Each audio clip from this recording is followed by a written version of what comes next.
The subject of our lecture this evening is achieving greatness as a divine idea.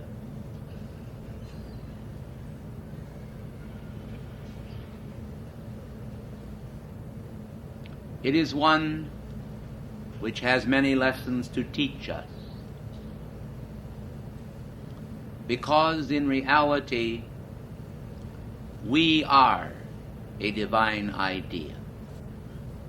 We are the ideations of God, and the intimations of our immortality exist in our heart, whether our conscious awareness of this is so or not.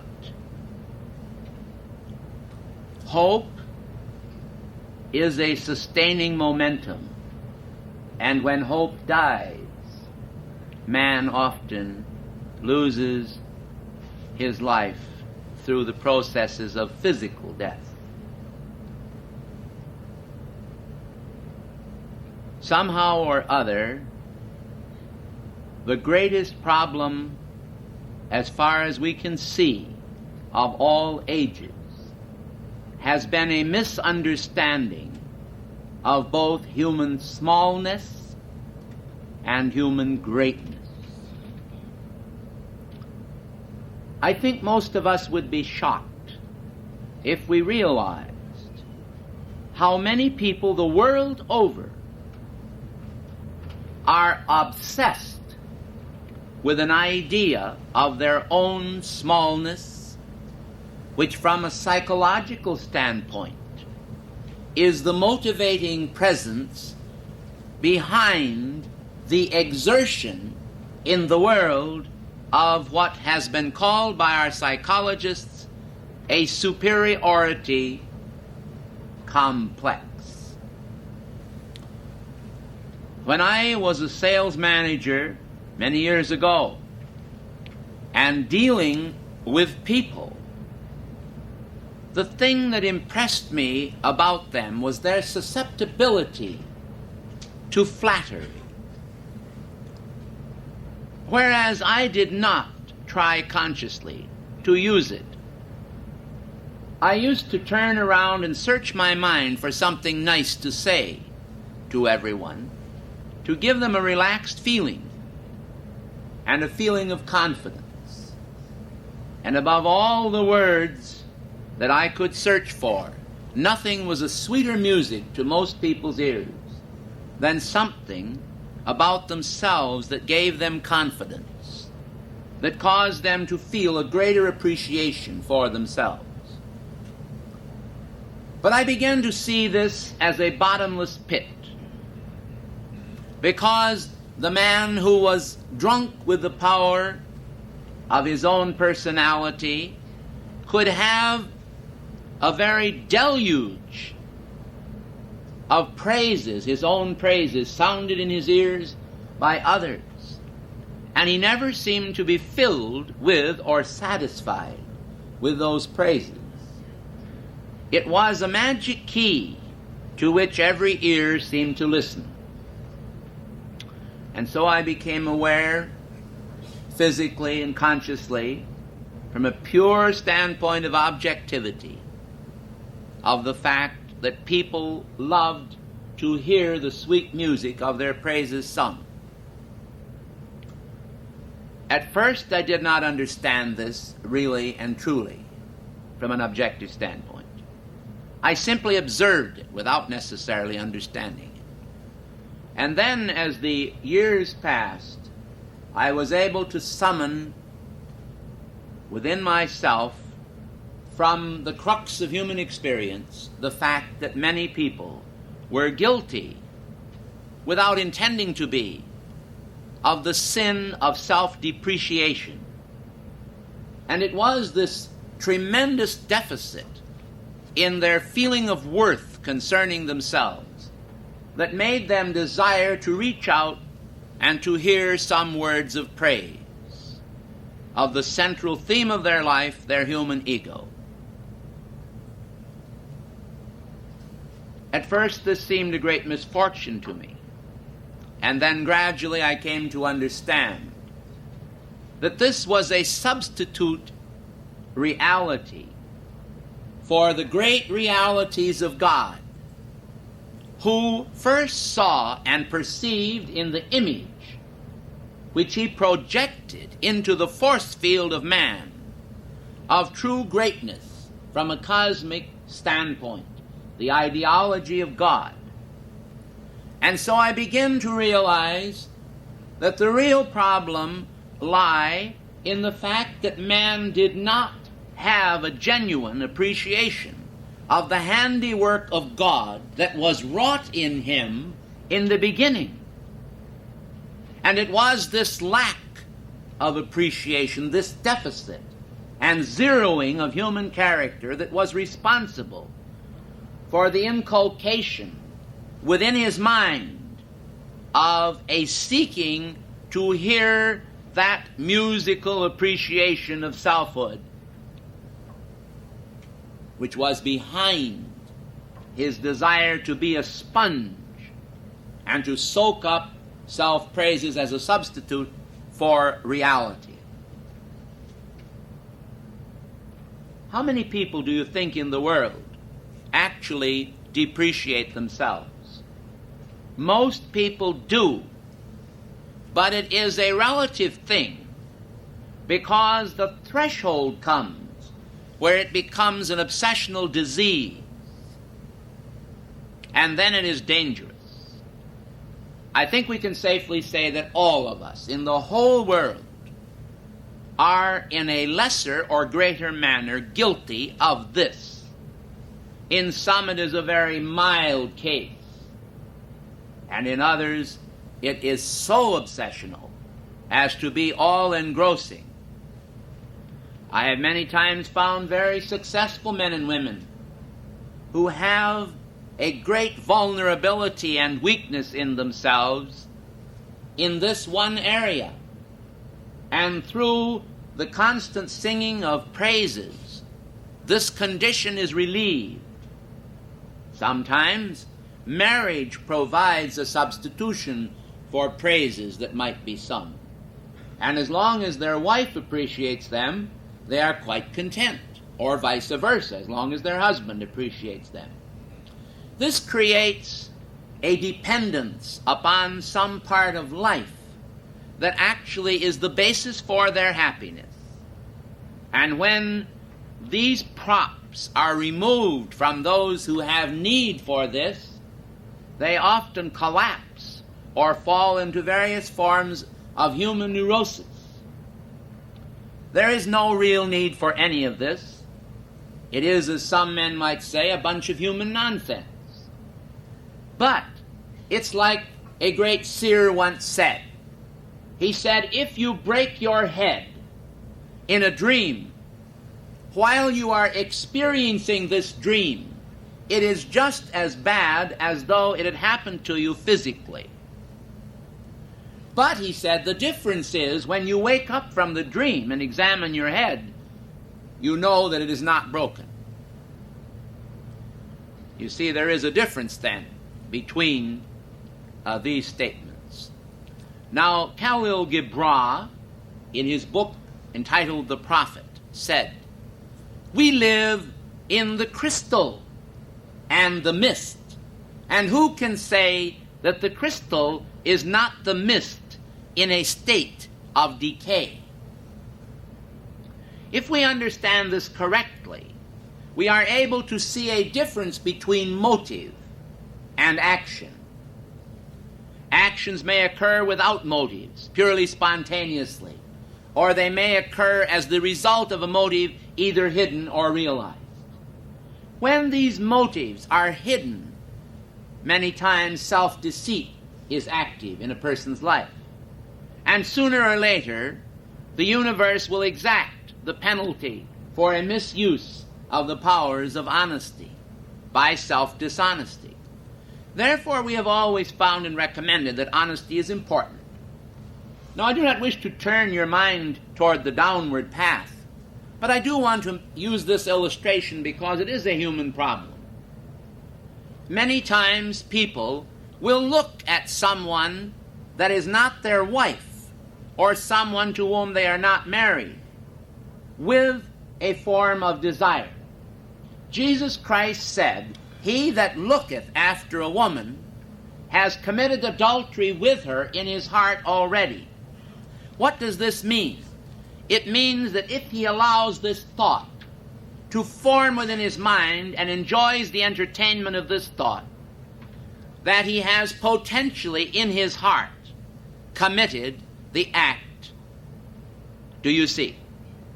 Therefore, motives that are subtle and within can be more correctly judged by the deity and hold within them the potential of manifesting than mankind realize. This means that an automatic rejection ought to occur in man of these motives before they crystallize. Now let us take, for example, the formation of any motive that is not good. If a man is a bookkeeper and he decides that he is impoverished and he feels that he must breach the trust that he has and put his hands on someone else's money, the mere entertainment of this motive in most cases precedes the action of theft or embezzlement. And the longer a man entertains it, the more it may grow, until at last he has finally lost all moral standards and he can reach out and steal without even realizing that he's doing it because he has rationalized it and entertained it for so long. This is why Jesus Christ said to Judas Iscariot, "That which thou doest, do quickly." Because the longer he entertained the idea of betrayal, the more intense and the more fervent he would become in a negative effort. Therefore, we find and recommend in achieving greatness that we learn to automatically and with joy reject temptation. We know that temptations come to all, but with every temptation, God will make a way to escape, providing we are willing to do what is right, regardless of the consequences. Sometimes the consequences may seem dire to our own motivation. They defeat that motivation.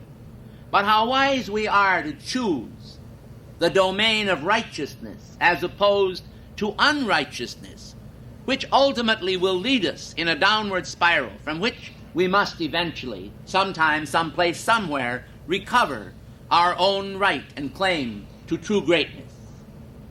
The point that we wish to make is that every human being was endowed by God with those creative instincts that lead us back to the place from whence we came, the divine pedestaled idea of the standards that are entertained by the deity himself.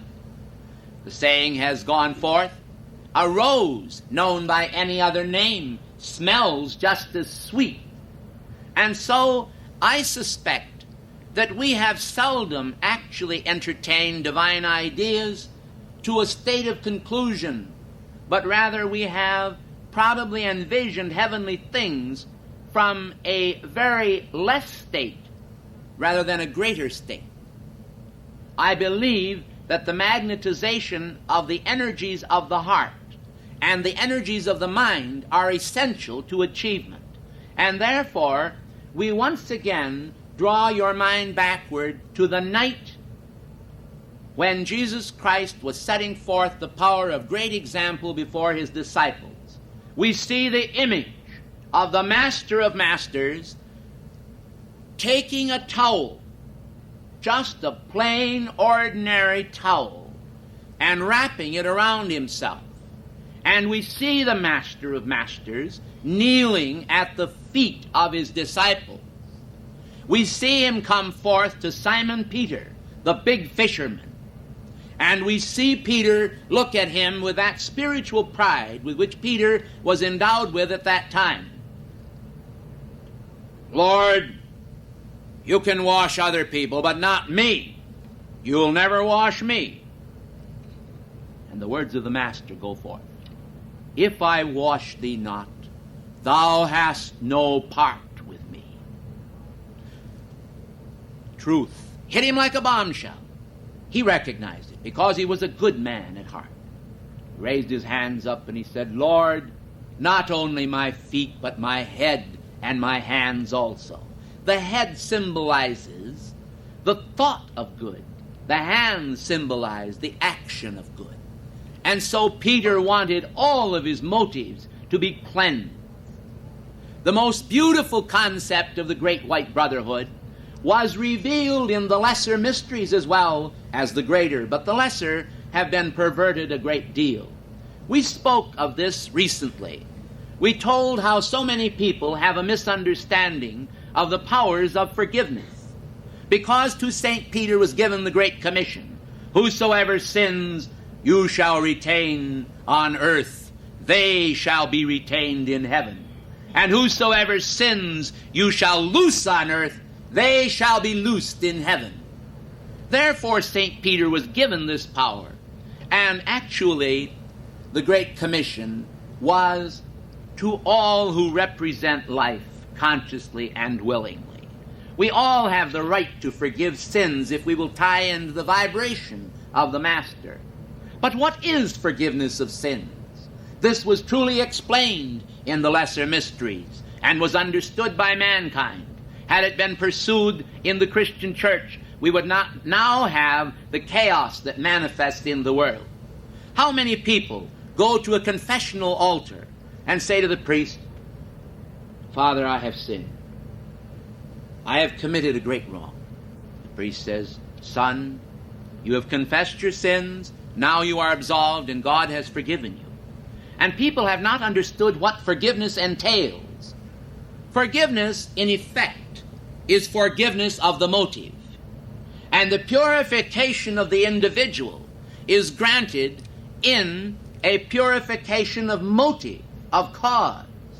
But the effect that is now done to the world, which is usually wrong to another, must be redeemed in spite of forgiveness. And therefore, to merely have forgiveness from the hand of God, the mercy of God extended so that the root is removed from the mind, does not necessarily remove the root from the world of cause and effect relationships, and therefore a balancing of one's debts to life must occur. When individuals were robbed of this knowledge, and when this true teaching was taken out of the church's teaching, then you see people felt that it was easier to sin and then be forgiven. So that the late Rasputin, the man who caused all of the conflicts in Russia behind the manifestation of the great red dragon, back in his time, who caused the fall of the House of Romanov, was indeed himself a most evil person, because he represented the dark powers of the earth and the black brotherhoods. These are those who have started out originally on the spiritual path that leads back to God, and then elected to turn to the left side, the path that leads to the emancipation of man from the divine fiats, which some seem to imagine are not pleasant. And so they espouse the left-handed path, where they have the freedom of doing what they will. And the saying of that path, as emphasized by Aleister Crowley, the English black magician, was, do as you will. While there is truth in this, and God has said it, do what thou wilt, the will that man has is not freedom unless it is God freedom. It is certainly not license, which many have misused it as. They have taken free will to mean that they have license.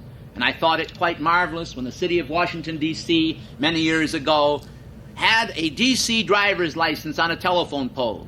And then they said after it or above it, this is not a license to kill. Because in reality it is man's misunderstanding of the great representations that heaven makes to him that causes him to enter into a spirit of darkness. For example, let us take the matter of human frustration, where individuals actually fall. They make a mistake. That fall may be many things, and to many people, different things. But whatever the fall of that house is very great when the individual, recognizing that they have erred, will then decide that because they have erred, they must then interpret their future as a license to continue to err. Thus frustration builds on frustration, sin upon sin, error upon error, and man stoops lower and lower, whereas the real purposes of cosmos, the real purposes of life, are to ascend man from any position he may be in upon the ladder of life, until that man at last can be a God-free person, ultimately ascended and free. But even then, when one has passed beyond the ritual of the ascension, when man is completely free from worldly desires, when he has ascended in the cosmic realm to become close to the heart of God, to the angels, to the masters, to the cosmic beings, and hold fraternity with them in the same manner as we do with one another here, he is still at a certain level in the hierarchical realms to which he has attained rather than to which he has espoused. It is wonderful to be able to aspire to become a physician, an attorney at law, a professional man, a great merchant, a great preacher, whatever you want. This is fine to have a desire for this achievement.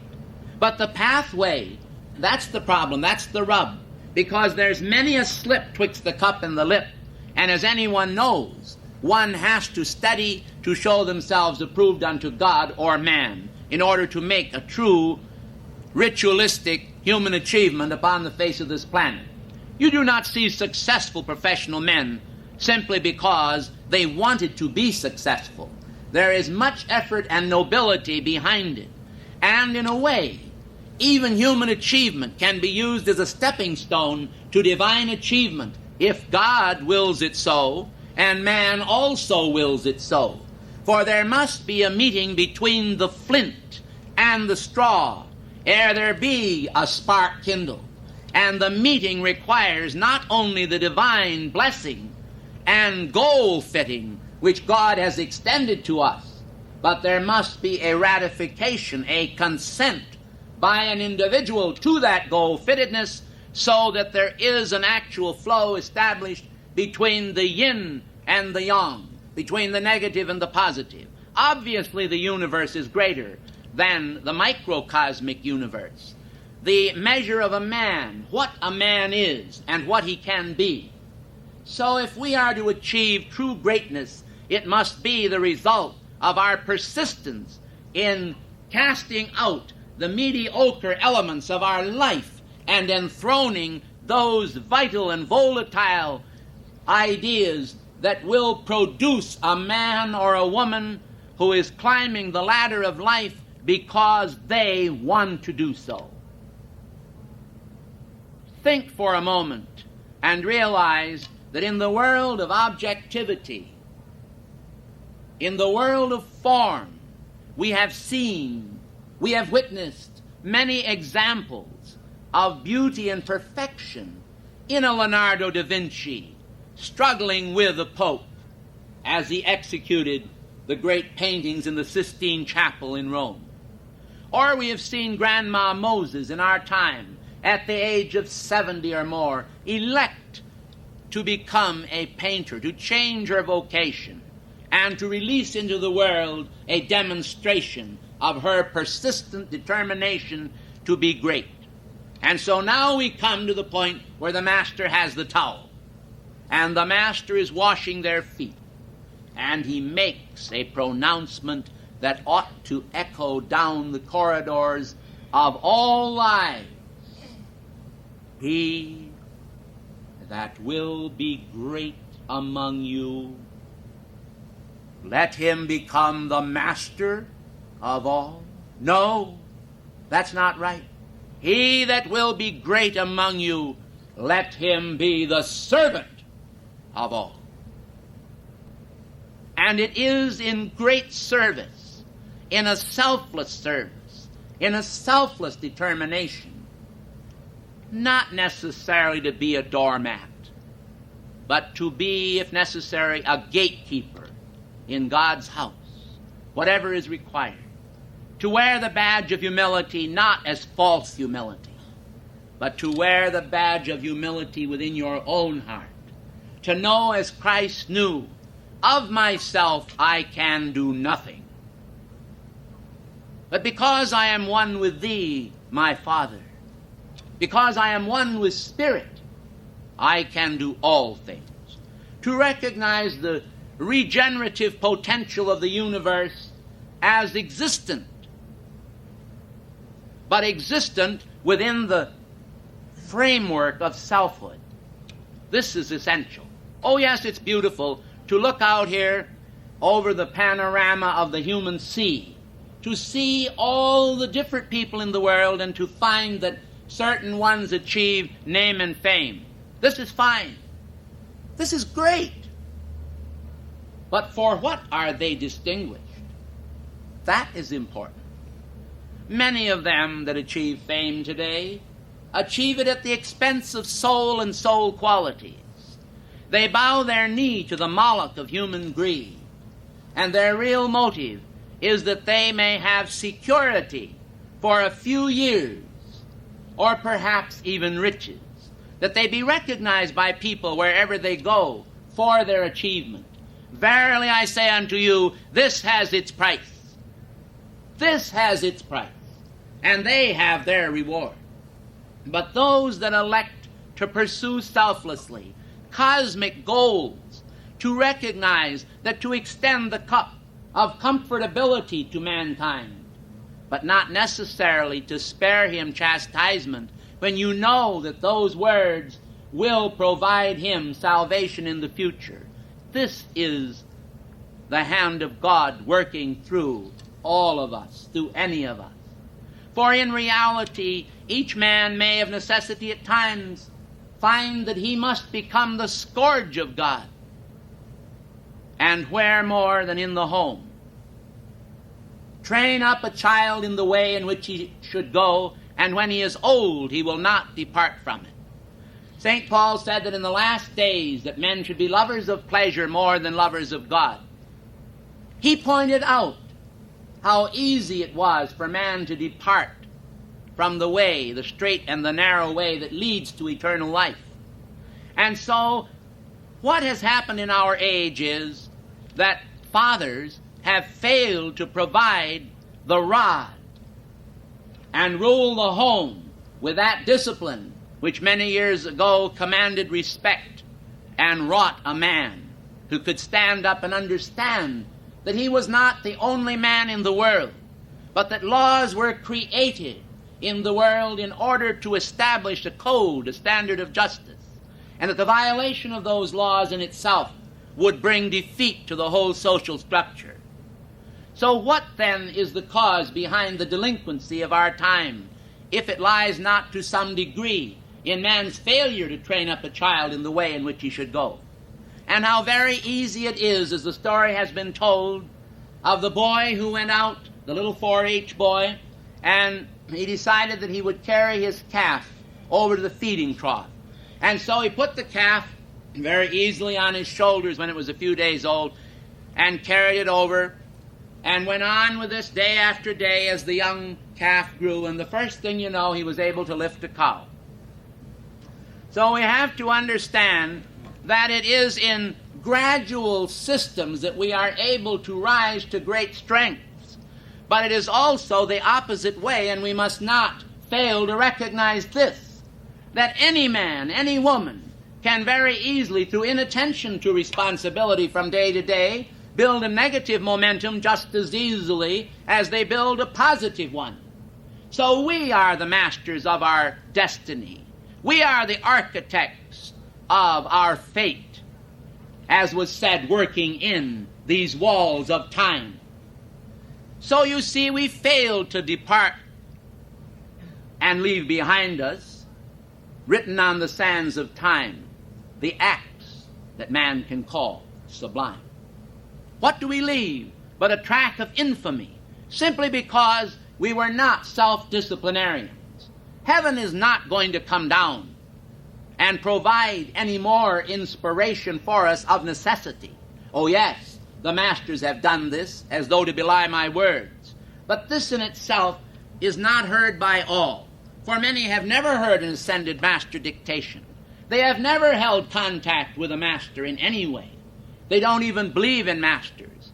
They believe perhaps more in fairy tales than even in masters.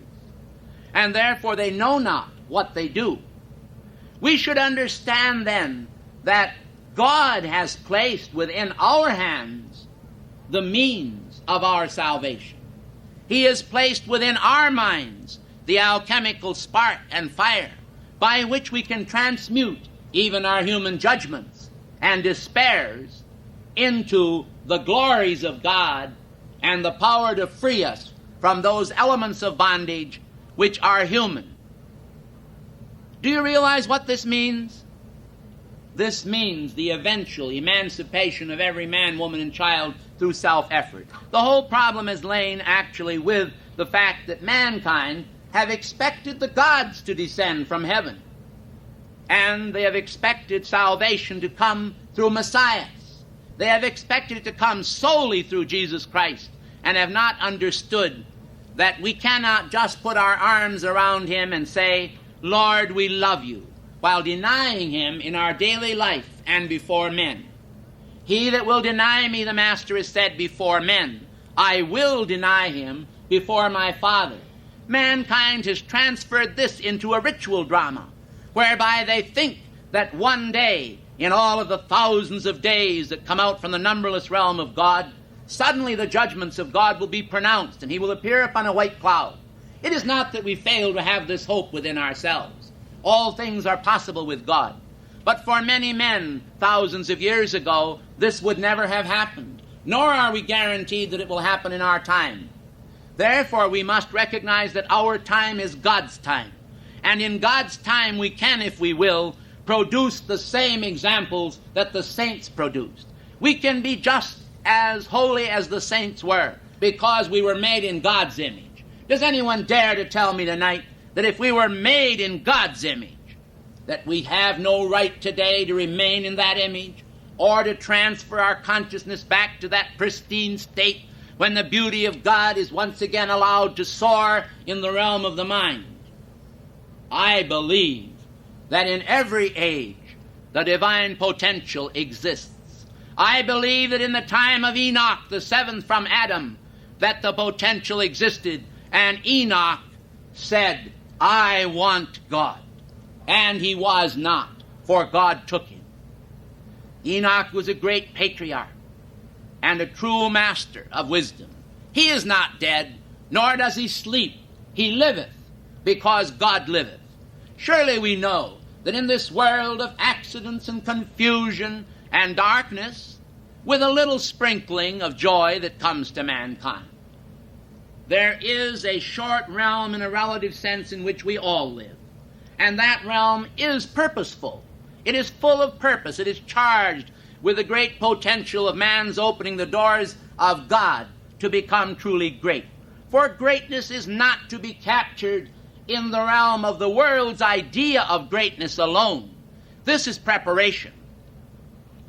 If we have ever read the book called Philos the Tibetan, we will recall perhaps how that in the realm of Devachan, which is another word for the astral or the psychic realms or the higher heavens of that realm, that a certain man who had perished by the name of Merton Fowler went out, and in that realm where it is easy to design and mold thought, so that you can take mind stuff yourself and produce a city, populate it, and create, Merton Fowler had created a city which he called the village of Merton Fowler, or something to that effect. He stamped his own image on the coins of that land, and it said Merton Fowlerville, or something to that effect. And he had a little amusement park, which over the top of the amusement park it said Merton Fowlerville. And all of the stores had his name upon them. And everywhere you would go in that city, you would see only Merton Fowler. And so how very easy it would be for human beings to become obsessed with this idea. Well, let us take a look at what the masters do then. and see if there is a similarity or a difference. Let's take, for example, the Master Saint Germain. Saint Germain is called Sanctus Germanus. The interpretation of that name is Holy Brother. Can you think of anything more innocent of actual name and fame than the simple term of Holy Brother? I can. To say I am a holy brother. Recognizing the holiness of God, the wholeness of God. He was a sound and is a sound ascended master and a beautiful soul. The greatest exponent of freedom the world has ever known. Okay. Now we have Saint Germain having a name. Yes, actually his name at one time was Prince Rakazi. But did he come to mankind as Prince Rakazi? No. Instead, he came as Holy Brother, because he was lost in God, and I will give him a new name which no man knoweth, saving he which shall receive it. This is the statement of God. So we find then that true to form, the cosmic rituals of initiation are standardized, and each human being that achieves greatness in God will find himself able to willingly relinquish the idea of his name. After all, it only was an appellation which was given to him with a certain vibratory action by his father, his mother, his grandmother, or relative, or circumstances. And in each lifetime, in each embodiment, mankind bears a different name. Seldom do we find people actually having that specific name in one life which they will bear in another. I know of a few exceptions. For example, in the Henry Cabot Lodge family, actually there have been manifestations where the same people have embodied again and again the same grandfather, the same father, and the same son. And they've traded off with each other owing to a certain destiny which was allowed by the karmic board. But this doesn't guarantee that they're any better than anyone else. You've heard that old saying that the Cabots, as a rule, spoke only to the lodges, and the lodges spoke only to God. Well, there is a great deal of truth in this tradition. And old John Knox, in his Scottish radicalism, proclaimed to the people of Scotland the doctrine of predestination, which is with us still in the land. And this harks of mankind's pride, because through the doctrine of predestination, mankind is able to accept the idea that they are the elect of God, and because they are the elect of God, they will make it all the way to heaven, and they do have in their pocket a passport and a ticket. And nothing will stop them from getting off the track that rides them straight to Valhalla while the rest of the world goes to H. And this happens to be true. So the doctrine of predestination does not allow man any right whatsoever to deviate through the power of free will or choice. He may as well settle down comfortably to the road to Hades if he has been placed there by God according to predestination, and there is no element of free will preserved in it whatsoever. Yet millions of Americans today confess to believing or belong to or associate with something which descended from that old reprobate John Knox. And this is true. And the Brotherhood knows it. I tell you truly, as St. Paul said, there is spiritual wickedness in high places. Just because you have the sanctity of the sacristy, of an altar, or because you have traditional concepts, in no way assures that the Brotherhood teachings are being perpetuated by man. What is needed then is a contrite heart before God and the desire to contact Him above all else. Now, this is a very subtle thing. You elect to pursue the will of God, and you may not know it. So what good is it, you say, if I don't really know what God wills for me? What is the value of my deciding to serve God when my concepts of God may be different than my neighbor's concepts? Bear in mind that one day with God is as 1,000 years, and 1,000 years as one day. And if there is no religion higher than truth, be assured that that truth will lead and guide you into all righteousness for my name's sake. And the name of God is identified with the ancient manifestation of the Chin light, when out of the desert floor, by the power of the negative and positive occult manifestation, there appeared on the great Sinai desert the manifestation of God as a flame. Nuk pa nuk in the Egyptian tongue. I am that I am. And in the Hindu teachings, the Om Tat Sat, which is the same thing. I am that I am. And now the realization in our own consciousness that we can achieve true greatness by identification. This is greater than any vicarious atonement that ever can be made, because it is a conscious, willing identification with the purposes of God which he foreknew from the beginning, when he manifested in the Christ consciousness that was before Abraham was. Before Abraham was. I am, said Jesus, showing that the I am, or the Spirit of the divine God that dwelled within him, existed from the very beginning, or from infinity, and would continue to exist through all the Sisafric rounds, through all the Manvantaras of manifestation. We must understand, then, the potency of the Great White Brotherhood. It is the greatest and highest beautiful standard that can never be identified with any organization as claiming it. Will Rogers used to talk about many things. He used to say that he would lasso various things. But nobody can lasso God and say we have an exclusive right to God. And no one can actually claim kinship with the Great White Brotherhood exclusively. For the Brotherhood, by its very standards, chooses man. Man may choose God, but he has to make his calling and his election sure. If he doesn't make his calling and election sure, he goes through life, and what does he see? Onion rings, sauerkraut, steaks, hunting rifles, big game expeditions, women, wine, song, fame, name, dollars. And finally, as at the end of every psychodrama, he bites the dust.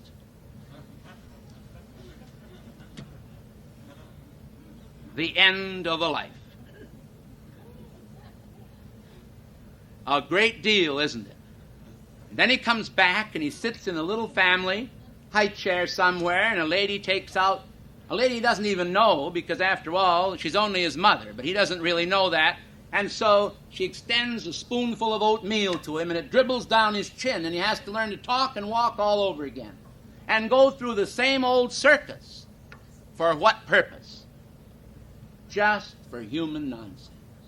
And how many hours does man spend in the Gethsemanes of the human soul? Whereas Christ spent one night in Gethsemane facing physical death, to which he consented and to which he was willing to admit, because he wanted to be able to fulfill the Brotherhood's purposes of raising from the dead as an example to mankind for all time, that it was possible to demonstrate power over death. Oh, the most final act, someone laying there hard and cold that you love, and they're dead. And somehow or other, you come to realize that you will never see that person again. I remember at 9, when my father passed away in the hospital on Halloween evening. There I stood with a handful of peas and corn and a rat-tat-tat, and I was going to throw it at the window at the exact moment that he died, and as his spirit slipped out of his body, the corn slipped out of my hand, and I said, I've got to go home.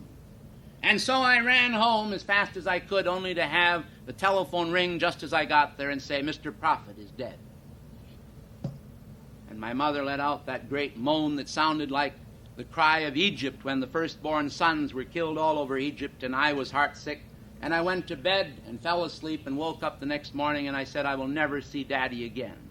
It is a very lonely feeling, and yet it does not mean the end of life, because man soon learns to turn to other sources for his happiness. We can all be fathers, we can all be sons, we can all be husbands, we can all be wives, in this sense, if you understand what I mean. But the greatest relationship of all was spoken of by Jesus Christ. He said, I am not come to send peace on earth, but a sword. And he wasn't talking about the war in Vietnam. He was talking about the conflict between the spirit and the flesh. And what did he say? He said, who is my father, and my mother, and my sister, and my brother? He that doeth the will of God which is in heaven, he is both my father, my mother, my sister, and my brother. He is all of this. And so we begin to rise above the personal relationship and to recognize that beyond all personality, the personalities of the ages, stands the greater image of Christ's service, because we learn what is called the transfer of the potential from the pedestal of the human monad to the divine image of largesse, the image of greatness that is universal. We recognize that our small service may, by the power of cosmic magnification, extend itself through time and space and back to the heart of God that framed the worlds in the beginning, to the present moment, and through the gateway and doorway of the now to where God extends immortality in the pathway of the great hall of all years and all future days that will ever come to us. Do we want to live then for this moment and the little burned out flame of the moth who swings around the candle and is consumed by his own failure to recognize that the flame of life is a creative flame? Or do we want to go onward as a son of God and be deified by his grace? You know, I believe it's in Oklahoma, and I think there's another one in Indiana, these halls of fame, you know. All over the different states we hear of halls of fame. People are actually outpictured almost as though in wax. Some cases they are wax. And there stands a man upon a pedestal, and we say, there's Babe Ruth. There's this one, there's that one. But these souls have finished their course of dedication to their personality. But who stands head and shoulders above them all but the divine man? And as we look backward in history, we recall in the early days Melchizedek, priest of Salem, without father and without mother, without beginning of days and without ending. We recall Enoch, the seventh from Adam. We recall the patriarchs, Abraham, Isaac, and Jacob. We recall the great figure of the lawgiver of Moses. And we recall that Aaron held his hands up when he was tempted, as human beings are. What a temptation that man went through. It's been a long time ago. But Moses came down after communing with the living God and bringing the tablets of the law down the mountain to a people that he had brought out of bondage, to a people that had seen and witnessed the dividing of the river, that had seen the rivers turned into fountains of blood, that had seen miracle of miracles performed before their very eyes. And now they had made a golden calf out of their earrings and jewelry, and they were standing around worshiping it. And Moses brake the tablets of the law in his anger. Moses smote the rock in his anger and said, "Hear now, you children of Israel. Shall we," he said, "bring forth water out of this rock?" He harassed the law, and for that the law returned to him and said, "You have done well. You shall never enter into the promised land. You shall be buried in a rolling tomb." And so they never found the place where Moses was buried. But the facts are these. The ark of Noah has been found on Mount Ararat. Pieces of the ark have been examined by radioactive tests in California. Russian flyers sighted it. Other people, searching parties, and yet the llamas knew where it was all the time. But the proof of the great truths are revealed now by modern archaeological discoveries. And certainly we know in this age when men cry out there is no God, that the greatest hunger of the human soul is for God. And every search that man engages in is really to bring him closer to God. I stand here before you tonight only as one who points the way. I am also your servant, and of your brethren, and of the prophets that have existed in all ages. And my sole purpose in standing here is to quicken in man that great spirit, that avant-garde spirit that God has already placed there, and make you to realize your destiny. And if perchance, because of what you hear and what you perceive of truth, you elect to pursue a greater walk with God, it will not matter that the world may never recognize you. Do not pity yourself for that, because God will. And I want to tell you something more. The hierarchy will. Those that count will recognize and see your effort. And I promise you, because it is true, that the liberties of God will fall upon your lap. And one by one you will see the strongholds of Satan go in your own life. You will see a pulling down of the strands of darkness that have intertwined themselves within your mind of light, within the Christ mind you have. You will see a consummation of all things that are darkness, because you will learn how to burn darkness by the light. Most men and women have not recognized their own potential for consuming their own darkness. They somehow are waiting for the fire to descend from heaven, when I tell you it has already descended with the fire of your own soul. But the soul is a diminutive today. It has sunk down lower and lower into the flesh form, until in the atomic structure of man, in most cases, it is even smaller than a physical atom of substance.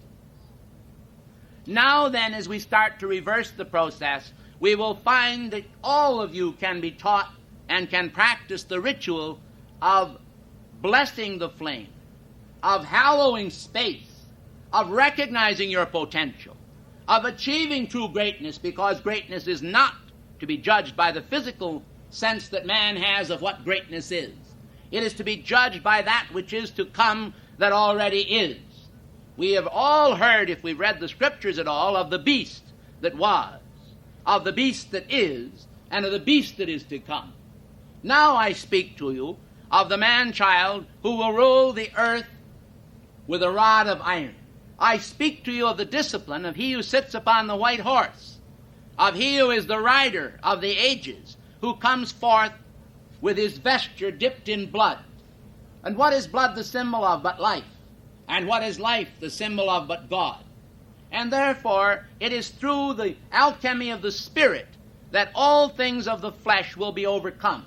So you say you are saturated with human desires. So you say that you have these desires in such an intensity that you think you cannot overcome them. I tell you truly, with God all things are possible. And if you recognize your divine link, and you will hold the hand of God, of a certainty, yea, though I walk through the valley of death, I will fear no evil, for thou art with me. And because you look a little bit sober now, I want to show you that there is a certain amount of God joy in the universe that permits us occasionally to indulge in a little smile, you know. And so I recall when I was going to high school of how my debating teacher said to me, I have a psalm here, and I want to read it to you. It's the 23rd Psalm as I see it. So he said like this, the Chevy is my auto, I shall not want another. It leadeth me beside the repair shops. It vexeth my soul. It has a breakdown in the presence of mine enemies. Its radiator floodeth over. I anoint its tires with patches. If this thing shall follow me all the days of my life, I shall dwell in the bug house forever. Amen. So we come to understand that we are surrounded with a certain amount of joy in spite of the fact that mankind, through satanic interference, has actually allowed himself to be permeated with the idea that God is austere, that God has a great big white beard longer than a nardo painted on him, and that he sits in an antiseptic corner of the universe where he's sprayed with chlorophyll. Well, this is not true, because God is in us all, in every atom of substance, and he hallows all space, and he is absolutely delightful. and the masters laugh. I remember in seeing the Akashic records of the scriptures one time, the example of where God came down in 3 men to talk to Abraham. People don't understand this. God can be in 3 men, he can be in 4 men, he can be in 6 men, he can be in 6 million men, or 3.5 billion or 10 billion. It doesn't matter. God is in us all. So he comes down, and little old Sarah, she's 100 years old, and she's told, you're going to have a baby. And of course it just wasn't in the tradition. And so she said, shall I have joy when I'm old? And then she started to laugh. And of course the masters, they recognized this, and so they put on a long face. And God said to her, he says, I tell thee truly, I will come to thee according to the time of life, and thou shalt bear a son. And thou shalt call his name Isaac. Well, of course it was so. Because the masters have the power of binding things. If the masters today were to make a fiat, that fiat would penetrate the web of the universe. They would tremble all of life with the vibration of that. It would be impossible for the atomic structure to even be altered. Talk about Luther Burbank. Luther Burbank had a great attunement with nature. He was able to do many things because of his attunement with nature. Do you know how you produce changes? Do you know how the masters of the Far East produce changes? Do you know how they sit there and all at once things just change like that? It's because of their oneness with God. So you go ahead and have oneness with yourself. The masters are still going to remain one with God. And have all the trouble you want. Stay away from God and you'll have lots of trouble. Return to God and you'll have no trouble at all ultimately. But the time that you start returning to God, you're probably going to reap a little harvest of bitterness at first. But stick it out. It's worth it. Believe me, it's worth it. And believe God. Believe the masters. Believe the testimony of the ages. What is it that has kept alive in man some sense of religion?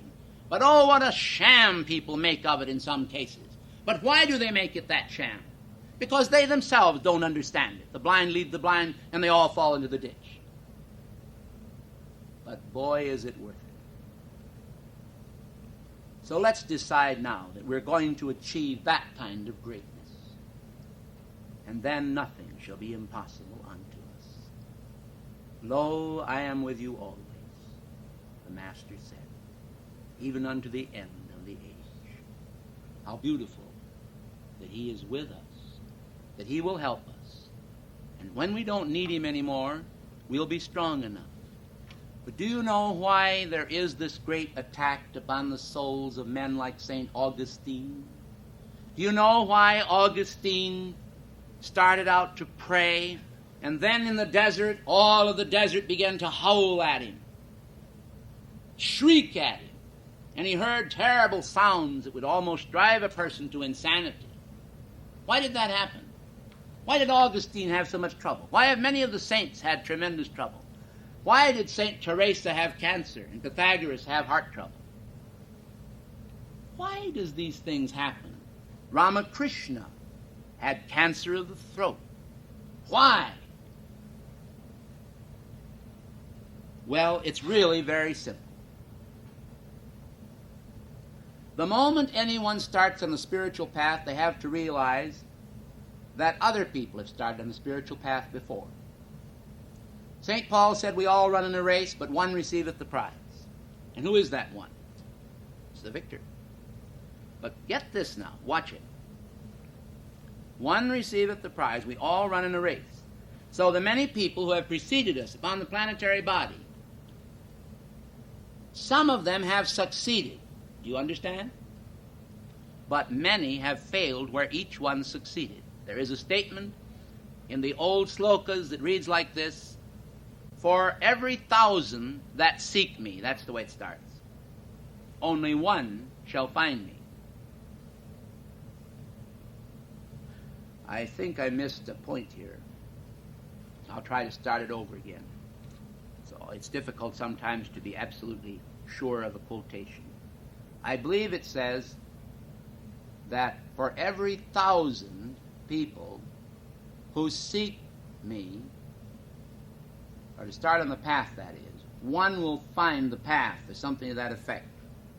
And then for every 1,000 who starts on the path, only one will find me. That's about the essence of it. I may not have quoted correctly. But the point is that when you have this one finding the path and you have 999 that failed, then you have to recognize that on the path, at certain points on the path, some drop out of the race.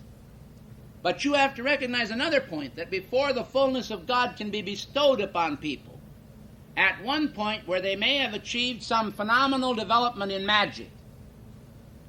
And when I'm talking about magic, I'm talking about the photic powers of the universe and the understanding of the sacred flame of the geometric progression of life from spirit to matter. This means that a person that knows these laws and knows the exclusive use of phohat is able to influence the whole web of the universe. And this is the basis for the beginning of black magic upon the planet. So what happens is this. You see a bunch of people all running along in the race. And then they come to the point where one goes left-handed. Now that's not the end of them. Because the moment a man separates from God, and I'm telling you things that probably you may never hear again anywhere. And I don't care whether anyone believes it or not. Anyone's free to either believe it or not. I happen to know what I'm talking about. And I don't care whether you know that I know what I'm talking about or not. It's fine if you do, but if you don't, that's all right. You have your free will, and I give it to you. So, a man comes along, takes the left-handed path, and he cuts himself off from God. Supposedly, then, this would be the end of him. And it would be, except that most black magicians somewhere along the path have learned how to perform the ritual of vampirism. And vampirism means, of course, that they will be able, through the blood of people, to perpetuate their life. Okay. This is what is behind the accidents that occur on the world today. These negative forces are forced when they love to do the same things that God does. They like to think the good thoughts and still be independent. But now they find themselves forced to tap the human blood bank. And so they create accidents all over the planet. They don't want cars safer. They don't want anything safer. They want there to occur accidents, because there are two ways in which the black magicians can vampirize man. And I'm going to tell them both to you whether you believe it or not. And if you don't believe it, I pray to God that you put it on a shelf at least, until such a time as you have enough knowledge to either reject it or accept it. I don't ask you to accept it. But the point is, here's the two methods. Number one, they do it by getting people to be goaded to anger. It is very essential in getting energy from people that you get them mad. And this is what they do. They get people mad either in a mass. They keep the world divided into armed camps of hostility. They perpetuate wars for several reasons. When they perpetuate wars, they perpetuate hatred. This is why the Jews and the Arabs have their tremendous conflict. It's because the dark forces that have a great center in Afghanistan are able to milk them of energy which comes from God to the human being. And the human being is like a milk cow to these people. They want their energy, so in order to steal it, they get them mad at each other. And if you don't believe it, why, you should just see the amount of energy that flows out of a man when he's angry. It's just fantastic. So he can't handle all that energy.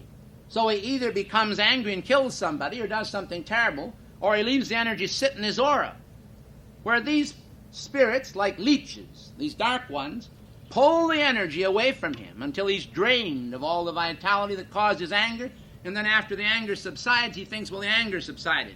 It's just a stimulus that comes from the adrenaline of my system. But why does it go? It becomes a toxin to him because all that energy is skimmed off by the dark forces. That's one system of their getting energy. And that's why they divide people into parties, and they divide people into races, and they create all the problems they can to create hatred. That's the ancestral thirst for vengeance. And then, of course, the second method, whereby they get more energy by far than they ever get through producing anger in people, is to produce bloodshed. If they can make people have accidents in cars, if they can create wars and have people have terrible accidents, they can skim off the dying life force of that individual as they pass on. I have seen them. I have watched as like vampires and leeches. They literally tie in to these rituals. And that's why voodoo is perpetuated much in the island of Haiti and also in Louisiana. It's perpetuated because this feeds the dark forces. Remember, there are two things upon which they feed. One is human anger and human viciousness, and the other is the shedding of blood through blood rituals. Whenever they kill a chicken in a voodoo ritual, this causes the same thing. It causes an influx of the dark spirits. And this happens to be absolutely true. And that's why these forces are perpetuated in the world, because in a sense they're immortal as long as they can get blood and anger. Well, when the Prince of Peace comes, of course, all anger ceases and love prevails, and the world becomes safe in the arms of Jesus, why then there is no more bloodshed, there is no power that sustains them, and therefore they are extinguished automatically. So you see, the longer they can keep the world in a state of constant unrest and fighting with each other, the longer they can deny the world the beauty of the kingdom of heaven. And that is why the world en masse does not achieve true greatness. That is why evil has existed so long. But now what happens when an individual like you decides you're suddenly going to start on the path that leads to white magic, to God, that leads to peace and beauty and the perfection of your soul? The minute you decide you're going to go on that path, they decide you're not. And they use every little trick in the book to keep you from the path. Why, one woman is coming to a conference one time where I was speaking, and her airplane ticket was lifted out of her pocketbook by a thief. Other people have broken legs. Some people have gone to the hospital.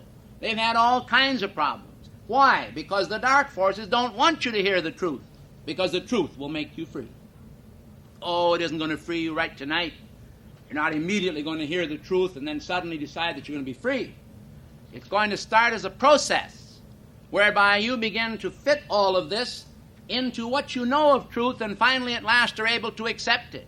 And when you can accept it and work consistently utilizing the power of the violet flame and the decrees and all the things that the masters have given in the summit and in many other endeavors, in part, certainly, why then, you see, you're going to be free.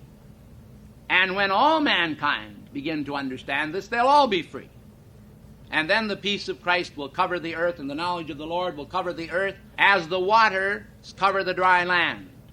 And man will not say to his neighbor, "Know the Lord, for all shall know me from the least unto the greatest." We won't need teachers. We won't need ministers. We won't need preachers. We won't need anything in the constructive line, because we will become the same law unto ourselves that God put within us in the beginning. Don't you see how the perfection of Christ will wipe out human needs completely? Because we'll become God-dependent, God-identified, and God-victorious.